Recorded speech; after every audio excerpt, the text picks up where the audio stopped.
Seorang guru mengaku tidak bersalah di Mahkamah Session Balik Pulau atas pertuduhan cuba membunuh isterinya pada 27 Ogos lalu. Tertuduh Muhammad Nazmi Izzuddin Muhammad Zubairi, 30 tahun, membuat pengakuan itu selepas pertuduhan dibacakan oleh jurubahasa di hadapan Hakim Ahzan Faris Ahmad Hairuddin.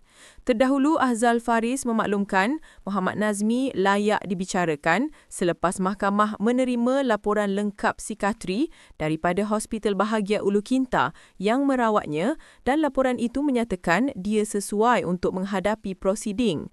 Mengikut pertuduhan, Muhammad Nazmi didakwa cuba membunuh isterinya, Hanis Sofia Hamdan, 28 tahun, menggunakan sebilah pisau dalam kejadian di sebuah rumah terletak di Taman Perumahan dekat Sungai Arabayan lepas, kira-kira jam 5.45 pagi pada 27 Ogos lalu.